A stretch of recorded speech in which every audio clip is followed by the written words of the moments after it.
9 o'clock Eastern Standard Time here for your overnight report. I want to talk about halftime betting. So I just got a text message from a client, and let me double check and see what the line is. The Knicks are up 75-55 at halftime. And Philadelphia was a 6-point favorite for the game. And in the second half was a 9-point favorite at halftime. So a lot of people lose a lot of money when it comes to wagering on second half betting. And why is it? Because they are what we call reversion to the mean bettors. They expect to make money on a reversion to the mean. They assume that if you're a 6-point favorite and you're down 20 points at halftime, you're going to bounce. This is one of the biggest ways most people lose money at halftime. So I'm going to give you a little secret, and you're ready. And listen, it's absolutely free. Absolutely free. Listen, listen, listen. If an underdog, and I didn't do anything on this Knicks matchup whatsoever, right? If an underdog is blowing out a favorite at halftime, take the dog in the second half. So if you're someone that likes a lot of action, you're a degenerate, you just love the action, and just take the dog in the second half. And I don't mean take the dog in a particular game. I mean take the dog blindly regardless of who the team is, no matter who they're playing. And that goes across college basketball, NBA, college football, and believe it or not, yes, the NFL. Now, why is that? Why is that if Professor Pathy is going to teach? Because the sports books know that they expect the public to take the favorite in the second half for reversion to the mean. So what are they going to do?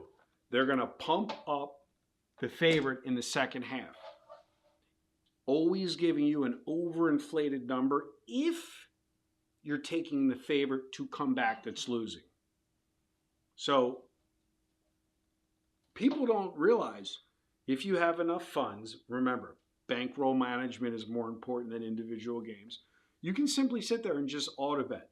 Dog is, and I don't mean I don't mean a 3-point dog in college basketball or the NBA being up 2 points at halftime. I mean double-digit margin of victory. Team is getting 6 points and they're up 20 at half. And now you're getting another 9, and in your mind you're saying, oh yeah, the Knicks should definitely bounce in the second half. Negative EV wager. The positive EV wager is just to auto bet the dog. So as you hear games that I'm talking to you are going into halftime, if you're someone that has a screen. So let me show you, because I'm going to try to turn this camera here.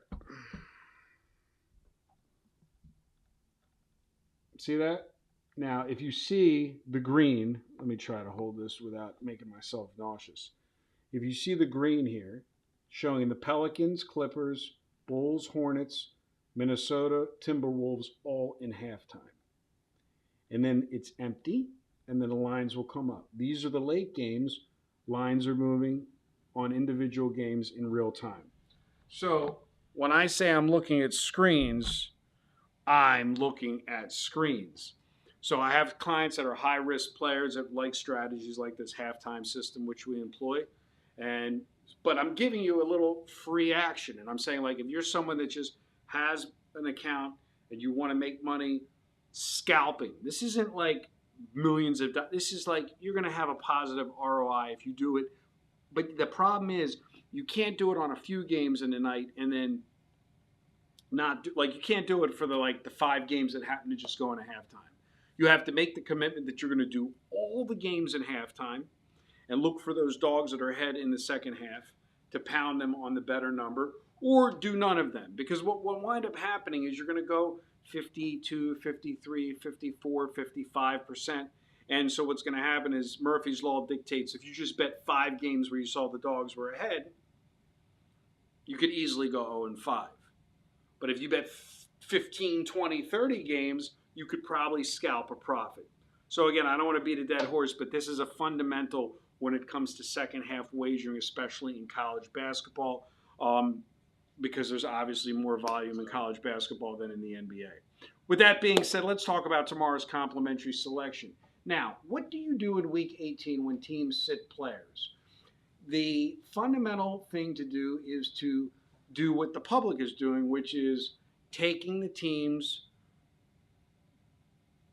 fading the teams that bench the players. So that means fading the Baltimore Ravens, fading the Kansas City Chiefs on Sunday. But what I like to do is I like to look for other opportunities. So, for instance, tomorrow the line opened up at 39.5 at 4:30 here in Baltimore, Maryland. It's supposed to be snowing.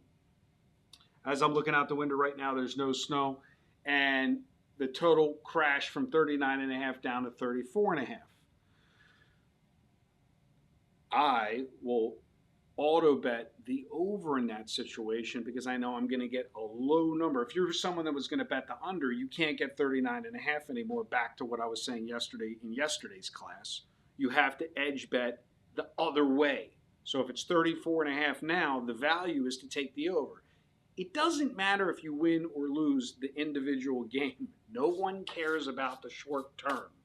This is about being on the right side of the number and being on the right side of the edge. Pound dogs at halftime that have a double-digit lead, and fade spreads that are overreactions because players are being benched, and totals, especially in football, that drop due to inclement weather. Where, let's be real, I'm born and bred here in the Northeast in Baltimore.